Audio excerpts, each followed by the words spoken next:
நான் பால் பாண்டி பேசுறேன். அப்பல தூக்கம் இல்லாம நாய் மாதிரி வளைச்சிட்டு இருக்கோம். இதே ரூட் தான்டா. மாமா வேலை பாக்குறிய வெக்கமா இல்ல?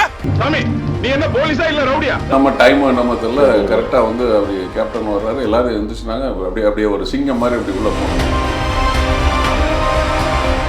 இளையராஜா சார் ஒரு வாரம் அதை ரீரெக்கார்டிங் பண்ணாங்களாம். காலையில வந்த உடனே இந்த சீனை தான் போட்டு கேட்பாரு.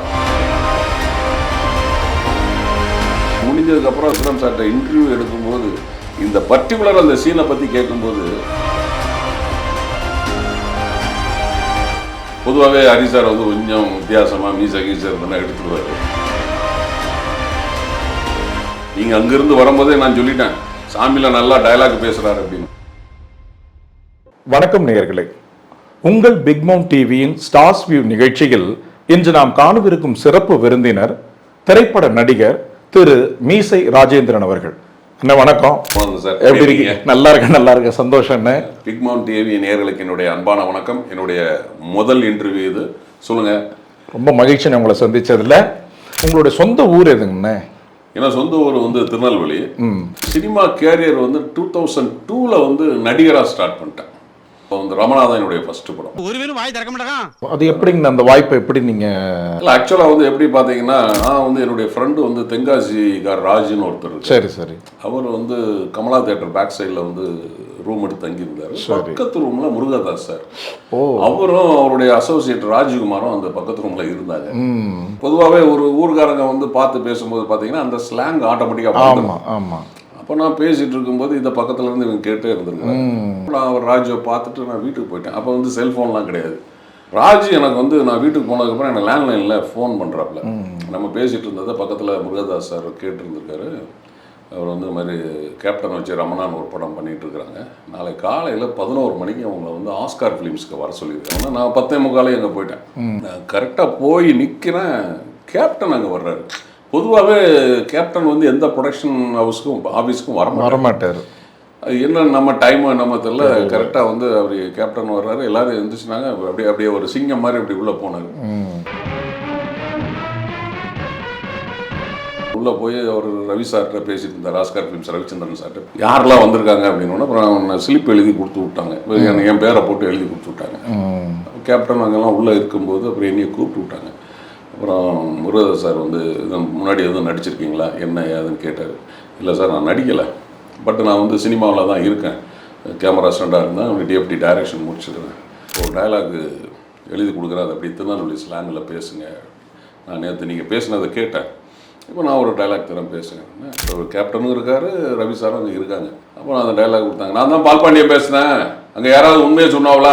அடிச்சா அப்படியே நிற்காமலா? நான் தான் பால் பாண்டி பேசுறேன். பட் எனக்கு டப்பிங் கொடுத்தது யாருன்னு கேட்டிங்கன்னா நெல்லை சிவா. பதிலாக அந்த வாய்ஸ் வந்து அவர் கொடுத்தாரு. அது இன்னும் பயங்கரமாக சூட் ஆயிடுச்சு. அந்த படத்தோட ரீரெக்கார்டிங் அப்போ இளையராஜா சார் ஒரு வாரம் அதை ரீரெக்கார்டிங் பண்ணாங்களாம். காலையில் வந்த உடனே இந்த சீனை தான் போட்டு கேட்பாராம். அவர் இதை வந்து முருகதாஸ் சாரே வந்து என்கிட்ட சொன்னார். அதே மாதிரி கஜினி படத்துலயும் முருகதாஸ் சார் படம், சூர்யா சார் படத்துல அதே மாதிரி அவர் மேலெல்லாம் பச்சை குத்தி இருப்பாங்க. அதுல வந்து பாத்தீங்கன்னா 10 டிஜிட்டல் நம்பர் இருக்கும். அப்போ நான் சொல்லுவேன், அது 10 நம்பர்னாலே அது வந்து செல்போன் நம்பர் தான். அது நான் வேற சொல்லுவேன், I think this is cellphone number அப்படின்னு சொல்லுவேன். இதுவும் படத்துல வந்து பாத்தீங்கன்னா சீரியஸ் மேட்டர், ஆனா காமெடி ஆயிடுச்சு. 2வது படம் வந்து சாமி. மணிகண்டன்கிறவரை இந்த ஹரி சார்ட்ட கூட்டு போய் இன்ட்ரோடியூஸ் பண்ணார். அப்படின்னா அப்படி மேலங்களையும் பார்த்தாரு. பொதுவாகவே ஹரி சார் வந்து கொஞ்சம் வித்தியாசமாக மீச கீசர் இருந்தால் எடுத்துருவார். அப்போ அவர் நம்பரை மட்டும் வாங்கிடுங்க அப்படின்னு சொல்லிட்டு அசிஸ்டண்ட்டை சொல்லிட்டு, சரி நான் ஷாட்டுக்கு போகிறேன் அப்படின்ட்டு அவர் போயிட்டார். அதுலேருந்து 3 நாள் கழித்து பார்த்தா ஃபோன் வருது, உடனே கிளம்பி நீங்கள் திருநெல்வேலிக்கு வாங்க அப்படின்னு சொல்லிட்டு. ஒரு நல்ல எஃபெக்டான ஒரு சீன் சாமியில். அது ஒரு கலவரம் பண்ண மாதிரி அருவா கத்திலாம் வரும், ஆப்போசிட்டில் அவர் வருவார்.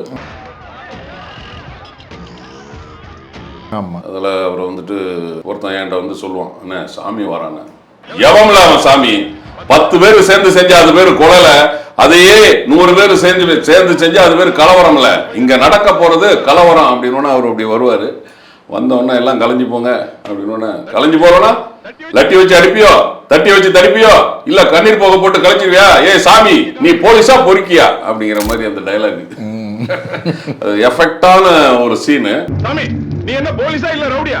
இன்ஃபேக்ட் இதே வந்து அந்த ரிலீஸ் முடிஞ்சதுக்கு அப்புறம் விக்ரம் சார்ட்ட இன்டர்வியூ எடுக்கும்போது இந்த பர்டிகுலர் அந்த சீனை பற்றி கேட்கும்போது அது எனக்கு கவுண்டர் ஆர்டிஸ்ட் வந்து ரொம்ப பெப்பாக நடிச்சிருந்தாரு, அதனால தான் எனக்கு அந்த அந்த இது வந்துச்சுன்னு சொல்லி அவர் எவ்வளோ பெரிய நடிகர், நம்மளே வந்து அவர் வந்து பாராட்டினார். அது மிகப்பெரிய விஷயம். ஆமாம். 3வது படம் பிதாமகன். பிதாமகன் எப்படி அந்த வாய்ப்பு கிடைச்சது அப்படின்னா, நான் வந்து அண்ணாமலைன்னு ஒரு சீரியல் நடித்தேன். அது வந்து சிவகுமார் சாரும் ராதிகா மேடமும். அப்போ இதை நம்ம வந்து ஸ்பாட்டில் அவர் வாட்ச் பண்ணிட்டே இருந்திருக்காரு, நம்ம நடிக்கிறது, நம்ம பிஹேவியர். அப்போ சூர்யா சார் வந்து பிதாமகன் படம் நடிச்சுட்டு இருக்கும்போது அப்போ பாலா சார் வந்து சிவகுமார் சார்கிட்ட சொல்லியிருக்கிறார், இந்த மாதிரி ஒரு ஜெயிலர் கேரக்டர் இருக்கு, ஒரு நல்ல ஆர்டிஸ்ட் இருந்தால் சொல்லுங்க அப்படின்னு. நானும் என்னுடைய பிரதங்களா 2 பேரும் போயிருந்தோம். அப்போது சார் வந்தோன்னே சொன்னார், மாதிரி தம்பி ஒரு படம் பண்ணிகிட்டு இருக்காரு செங்கல்பட்டில் சிறுவர் சீர்திருத்த பள்ளியில் ஷூட்டிங் போய்கிட்டு இருக்கு. நான் இப்போ ஃபோனில் சொல்லிடுறேன், நீங்கள் தம்பி அங்கே போய் பாருங்கள், அவர் டேரக்டர்கிட்ட கூப்பிட்டு போய் எல்லாம் சொல்லிடுவார். உங்கள் எதில் வந்தீங்கன்னாரு, காரில் தான் சார் வந்தோம் அப்படின்னா. இப்போ உடனே கிளம்புங்க அப்படின்னாரு. உடனே கிளம்பி போகிறோம். அங்கே கரெக்டாக ஒரு 1:15 கரெக்டாக லஞ்சு பிரேக் விட்றாங்க. அப்போ நான் போய் சூர்யா சாரை போய் பார்க்குறேன். இந்த மாதிரி அப்பா சொல்லி விட்டாங்க, அப்பா எனக்கு ஃபோன் பண்ணிட்டாங்க, நீங்கள் என்ன பண்ணுங்கள், முதல்ல சாப்பிடுங்க, சாப்பிட்டதுக்கப்புறம் நான் டைரக்டர்கிட்ட கூப்பிட்டு போகிறேன். இன்னும் ஒரு 1:45 மணிக்கு அப்புறம் சாப்பிட்டுட்டு பார்க்க போனோம். அப்புறம் சூர்யா சார் கூப்பிட்டு போகிறாரு. கூப்பிட்டு போனால் அங்கே பாலா சார் ஒருத்தட்ட பேசிகிட்டு இருக்காரு. பக்கத்தில் யாருன்னு தெரியல, ஒரு மாதிரி அழுக்கா ஒரு மாதிரி இருந்தாங்க, நான் கண்டுக்கவே இல்லை. அப்போ பாலா சார் என்கிட்ட கேட்குறாரு, இதுக்கு முன்னாடி எதுவும் நடிச்சிருக்கீங்களாங்க? ஆமாம் சார், 2 படம் நடிச்சிருக்கேன் சார் அப்படின்னா. பக்கத்தில் உள்ளவர் சொல்கிறாரு, நீங்கள் அங்கேருந்து வரும்போதே நான் சொல்லிட்டேன், சாமியில் நல்லா டயலாக் பேசுகிறாரு அப்படின்னு. பார்த்தா விக்ரம் சார். ஓ, அதுக்கப்புறம் தான் சார் நீங்களா, நான் கவனிக்கவே இல்லை சார். நான் அந்த கெட்டப்பில் பார்த்தீங்கன்னா ஒரு மாதிரி அழுக்கா, முடியெல்லாம் செப்பட்டை பற்றி நான் அவரை வந்து விக்ரம் சாரே கண்டுக்கல. யாரோ அப்படின்னு பார்த்தேன். சார் நீங்களா சார்? நான் சாரி சார், நான் வணக்கம் கூட போடல, கவனிக்கலையே சார் அப்படின்னு. இல்லை பரவாயில்ல, நீங்கள் அங்கேருந்து வரும்போதே நான் பாலாட்ட சொல்லிட்டேன், ஒரு நல்ல டயலாக் பேசுவார் நான் சொல்லிட்டேன். பாருங்களேன் எப்படி டேன் ஆகுது பாருங்க. ஃபர்ஸ்ட் வந்து நமக்கு வந்துட்டு கேப்டன் ஓகே பண்ணாரு. ஏன்னா உங்களுக்கு அங்கேயே அதான் குட்டுப்பட்டாலும் மோதிர விரல்ல குட்டுப்படணும்னாங்க. உங்களுக்கு கேப்டன் வந்து அந்த சீன்ல நீங்க ஆக்ட் பண்ணும்போது அந்த சமிக்ஜையிலே உங்களுக்கு வந்து சர்டிஃபிகேட் கொடுத்துட்டாரு. ஆமா அப்படின்ட்டாரு.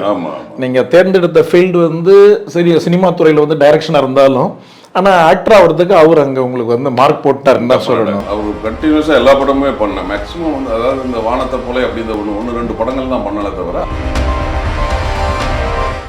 அரசியலையும் சரி சினிமாவிலும் சரி இந்த மாதிரி ஒரு மனிதரை பார்க்கவே.